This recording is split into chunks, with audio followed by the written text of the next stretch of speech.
In this video, we're discussing how to best support, champion, come alongside, and encourage someone that is currently unemployed. So stay tuned, because here we go. Welcome back to the Accidentally Intentional podcast, where we're on a mission to destroy loneliness by building rich relationships. And today's topic is actually a very big part of both of those, because we're talking about unemployment and how to support someone that's unemployed. And let me tell you that being someone who has been laid off multiple times in my career, working in startups, it's the name of the game sometime, but I want to talk about this because when you get laid off, fired, when you leave a job and it wasn't your decision to do it, it feels incredibly isolating.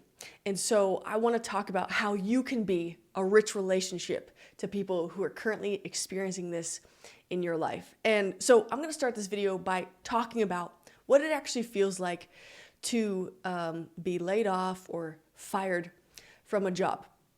Because thankfully, not everyone in their life has experienced this, but yet there are still a lot of people that have. And I want to kind of give you insight as to what that feels like if you have no idea. Because when you get that call and you find out that your position is no longer part of a company in any way, shape, or form, it feels like someone just made a huge decision about your life for you. And it wasn't you. And that feels like a huge sucker punch and a gut punch at the same exact time. Rarely does anything prepare you for that in life. You feel purposeless. It's easy to slip into this feeling of feeling purposeless because the majority of our lives is spent working or contributing to something with our time. Even if you don't like the job, you're contributing to something. And then it just gets taken from you, or so it feels like in the moment. It's really shattering in a lot of ways, and it shakes your confidence. It makes you question your value, which is definitely unhealthy. But if you think about it, it really becomes an internal crisis when something happens, because what is one of the questions you're asked growing up as a kid all the time? What do you want to be when you grow up? Why are we not changing the question to who do you want to be when you grow up? Because who you are is more than an employee or more than something that's career driven. Who you are is something that withstands regardless of the circumstances and the career choices that you may or may not make. And so it feels really hopeless. Like I'm just going to be honest. In fact, I'm in a season of being unemployed right now from the standpoint of not having full-time work. And it really feels defeating when you don't feel like you have anything to do or anything to work for or work towards. So now that we have that context for what it feels like, you can understand why it's so important that people that are currently unemployed in your life need you. We have, the best of intentions sometimes when we hear someone's unemployed, but we start making comments that sometimes aren't very helpful.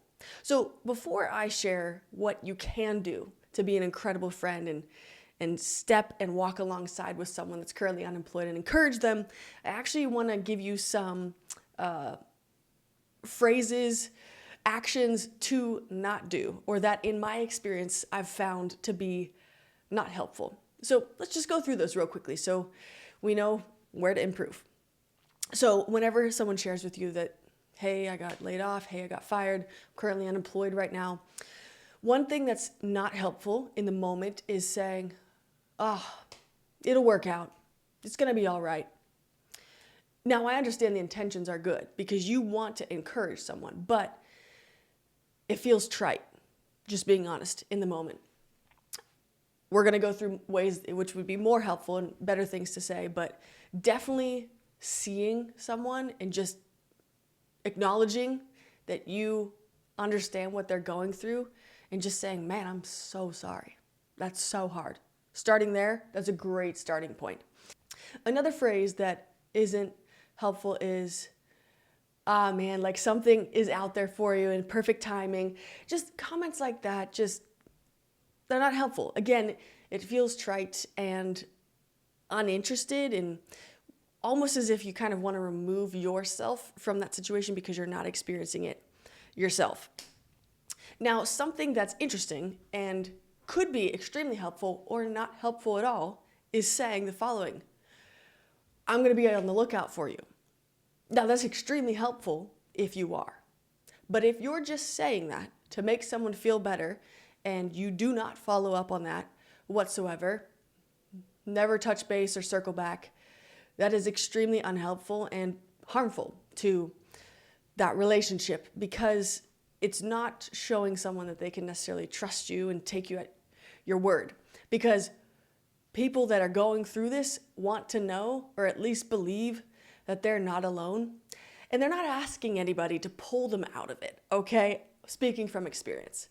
But just hearing someone say like, hey, I'm going to be on the lookout because I care about this and I believe in you, that's a different story. That is exciting. And we trust that you are going to do that. But if that's not something that you can guarantee you're going to do, don't say it. It's better to just say what you actually will do or what you actually mean. Another piece is just jumping in and trying to fix the situation. Not helpful, because we all want to be fully seen, fully heard, and oftentimes validated for what we're experiencing and going through. And so an example of just jumping in is, oh, have you applied for unemployment yet? Oh, have you looked on this site? Oh, have you? Oh, have you? You should. Anything that starts with you should, not helpful in the moment. If you're asked, that's a different story. But when you are in a season of unemployment, you already feel enough pressure of things that you should be doing, as if you need to apply to 100 jobs a day. You need to make looking for a job your full-time job. We've heard all the quips before, so that actually could do more damage and add more pressure to the situation. So that's another one that I'd say. Another interesting thing is actually don't assume that the person is doing nothing at the moment. Now, this is something that you kind of have to feel out yourself based on the depth of the relationship, but it's definitely not a safe bet to just assume that the person is sitting around watching Netflix for 12 hours a day doing absolutely nothing. You may find out that's the case weeks down the road, and we'll get to that later in this video. But definitely don't make that assumption. Ask questions, if anything. Those are just some things that are not ideal to hear or the best choices to help someone that's currently unemployed and support them. So what helps, you're asking, right? And again, everything that I'm going to share with you is from my personal experience. These are 12 ways in which you can step alongside and encourage and support someone that's currently unemployed. Because we now know, okay, if this person feels hopeless, if they feel like they don't bring value, if they feel purposeless, like I want to be reminding them of how much value they do in fact bring. So what helps is asking questions like this. How is the job search going?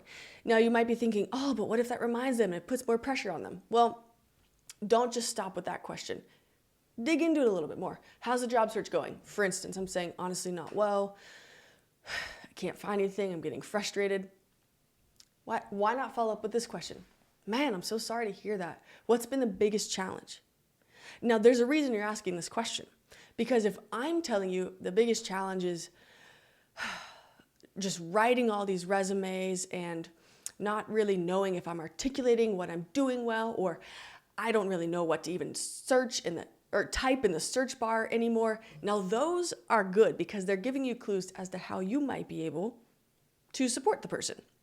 So let's say that they say one of those things to you, and then you actually say, oh, well, I would love to read your resume, or I'd love to review your cover letter to make sure that what you're saying about yourself is actually showing just how incredible you are. That is an awesome way to step alongside someone, because it's not just passively asking like, how can I help you? It's already giving them kind of some options as to how you can help. And another important thing to remember about this is when you're asking someone, how's the job search going? Don't just talk about work, talk about the job search, but then also ask them how they are and show them that you don't just care about them finding a job, but you care about them as a whole. That's really helpful and really important in that situation. Another question that can be helpful is, how can I best support you? How can I encourage you? And I say that because there is some nuance to this. Yes, that could make someone feel overwhelmed, like, oh gosh, now I got to find ways for them to support me. So an alternate way of doing this is by saying, hey, I want to support you. So here's some things I was thinking of that can help. Can I do A or B? Just give them options. That makes it so much better, because now I'll say, oh, actually, that'd be so helpful if you could do option A. That's a great way to help. So that's 2 ways so far, a series of questions. The third way is putting an action behind the words. And it might be asking this question. So, hey, would it be helpful if I came over and we started narrowing down a couple job titles or potential companies? That's helpful because it's already showing someone that you want to be invested and that you're not just passively talking about it, but that you actually want to be there with them in the flesh, physically sitting down with them and going through this together. That makes someone feel incredibly supportive. Another great question you can ask, but then definitely make sure that if you're going to ask this question, you're going to follow it up with action. Do you want anyone to help you run through interview questions? I'd love to do a mock interview with you.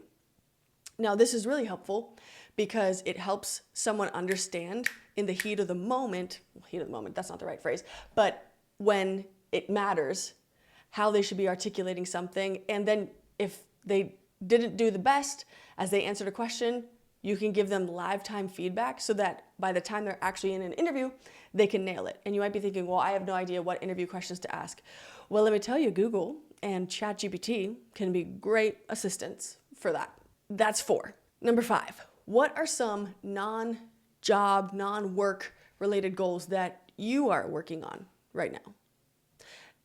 This is important because if they're like, I don't know, I don't really feel anything, then you know another way that you can come step in as a friend, because it's really important to encourage a routine because their normal routine is effectively not happening anymore.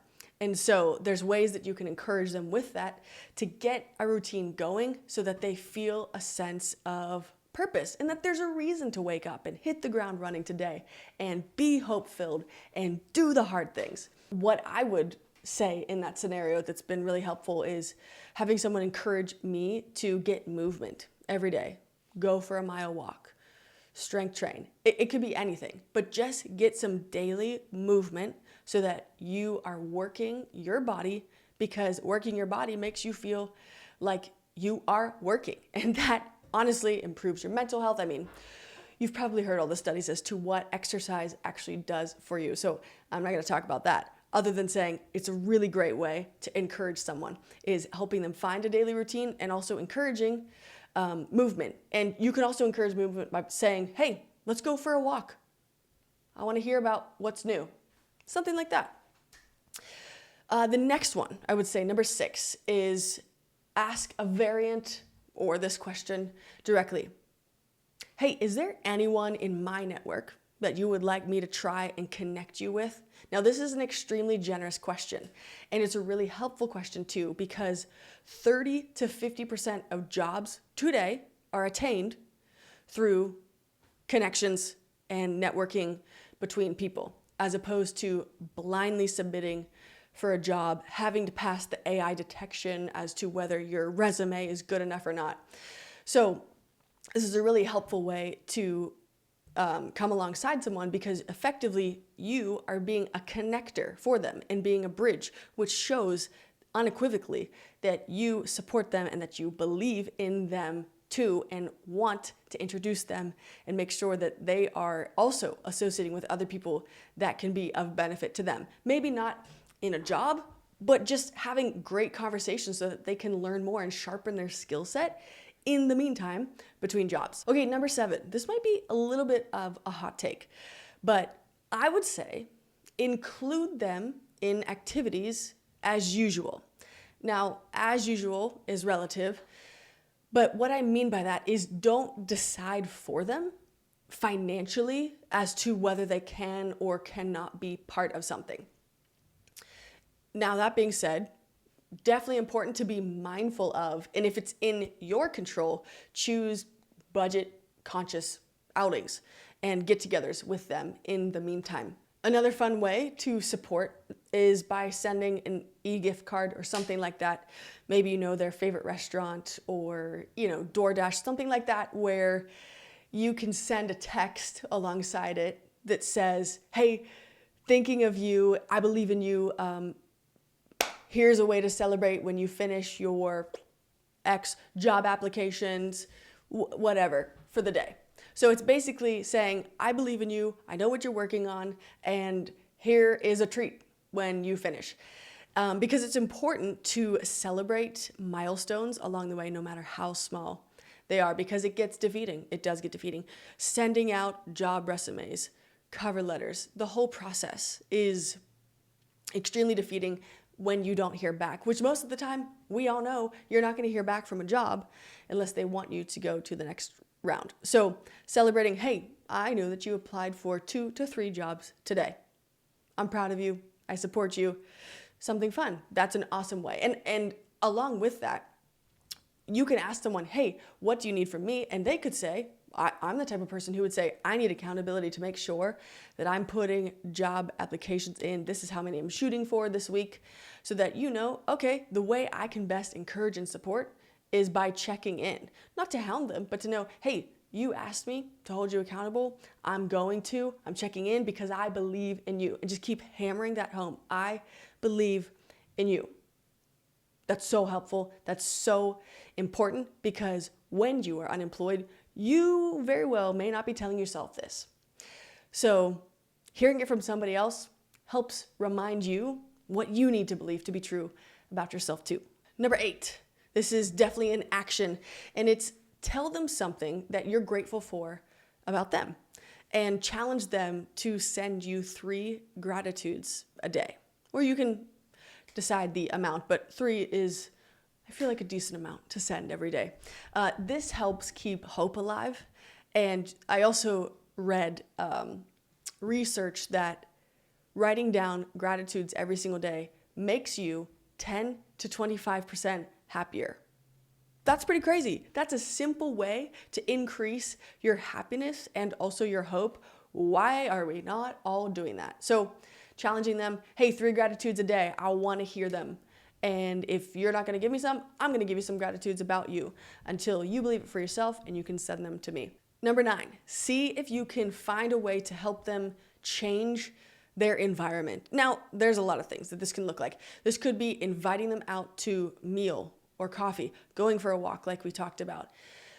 The important thing here is get them out of their normal environment, which may feel pretty dark, dreary, and hopeless right now, and encourage community, become part of the community for that person, and support their efforts to get community in the midst of this as well. Because the worst thing that any of us can do is isolate ourselves. I mean, this is what the entire podcast is based around, is helping destroy our loneliness. And oh my gosh, when you are unemployed, you feel unmotivated, unloved, and often you feel like nobody cares, and it's very tempting to isolate yourself. So help be the friend to support them getting out of that environment and letting them know how much you care about them. Along with that, if you're going to invite them out to a meal or coffee, I would say pay for it too. Now, you might be thinking, oh, what if they're offended that I'm paying and they think I'm treating them like a charity case? Here's what I'd say to that. If they get offended that you pay, then you could say something like this: I'm not doing this due to your circumstances. I'm doing this because I believe in you, period. And I'm excited to spend time with you. So I'm actually really happy to pay because we get to hang out, and that is a gift to me. Look how you just spun that around. Now, if they choose to still be offended after that, I don't know what to say, but at least your heart was in the right place. Those are all tips and insights as to how you can support someone at the beginning of their unemployment. Now, let's say it's been a couple months and things still aren't going well for them, and you start to get concerned that they're going in a negative spiral.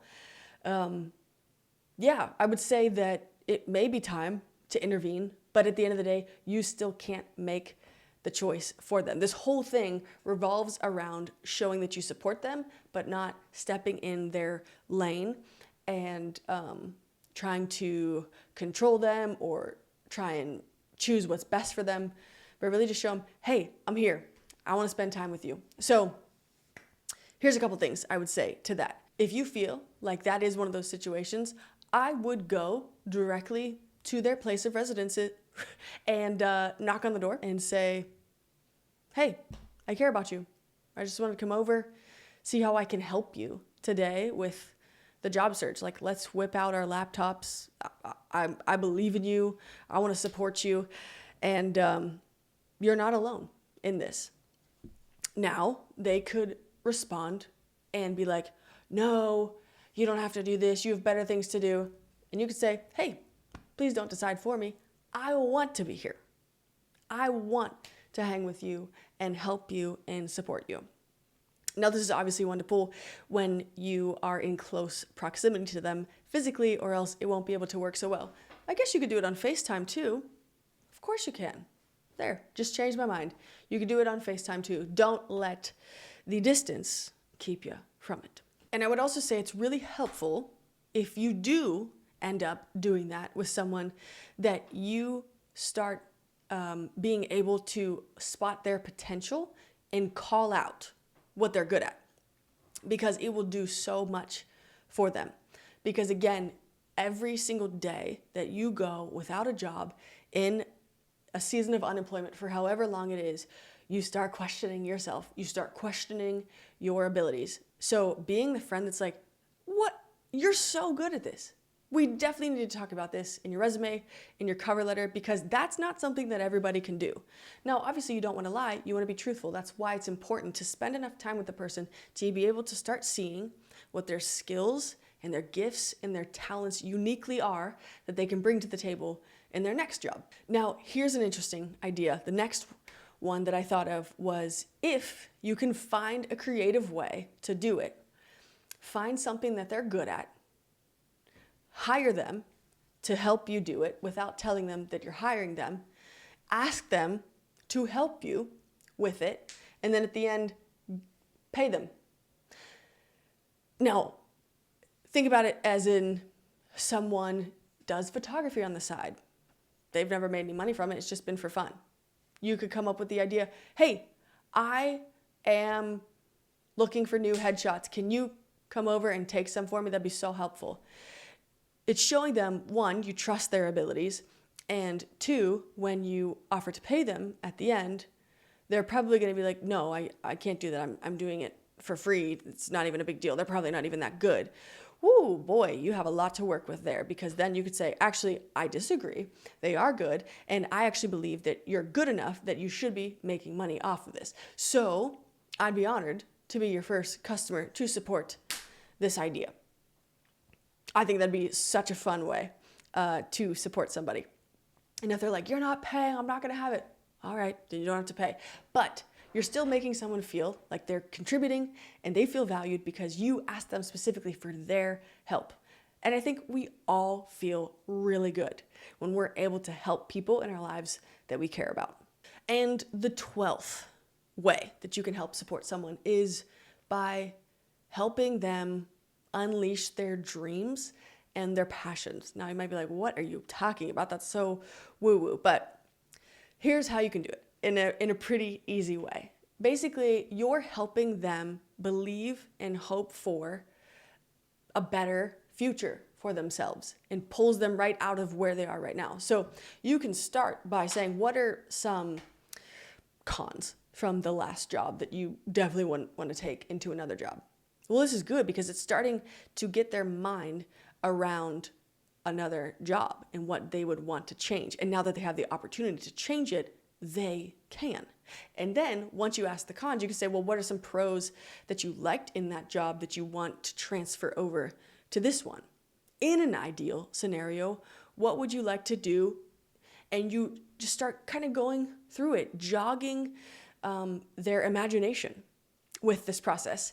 And you very well have no idea what could actually be uncovered from this. And I say that because right now I'm doing some contract work that I genuinely never had any clue that I was, one, good at, two, qualified for. Isn't that what we all struggle with sometimes, is feeling qualified and confident? But so I wasn't feeling either of those things, and nor did I know that it was a role that could be filled and helping someone in that. But by having conversations with this person and them speaking to my potential and what they need help with, I was able to say, wait a second, I definitely want to do that. So I think helping someone unlock dreams they might not have known they had could be incredibly powerful and helpful for them. Now, I know we went through a whole lot in this video, but I wanted to supply you with as many resources and ideas that I could come up with from personal experience. And if you're watching this video, that shows that you are a friend that truly cares. So thank you for being that friend. And if you didn't like any of these ideas, here's another bonus idea. You could send this video to the friend who is currently unemployed and say, hey, I just watched this video because I wanted you to know that I care about this and I want to support you. Is there anything in this video that you resonated with that you would like me to do in order to support? Because I am more than happy to, because I believe in you. There you go. That's a great way. And also, Ken Coleman, who is known as America's career coach, just recently released this book, Finding the Work You're Wired to Do. And it is a quick read, and along with it is a Get Clear assessment that basically is a test that you can take, and it helps you lock in to finding the work that you're wired to do by coming up with top topics, job titles. It is so comprehensive and helpful. And I would recommend that for anybody that is currently in that season of life where they're trying to figure out, what do I want to do? What do I do next? What do I do from here? This book and the assessment that's included in it can truly be that answer. So you can get this wherever books are sold. And that would be a great gift for a friend who might be in that season as well. I talk about this book specifically because Ken Coleman and I just recently recorded a podcast episode, and it ended up turning into a coaching call, which was an incredible gift. I may or may not be releasing that soon, so stay tuned. And if you watch this whole video being someone that's currently unemployed, from one to another, know that I believe in you, and I also believe that you are worth building incredibly rich relationships. Let's go. I'll see you next time.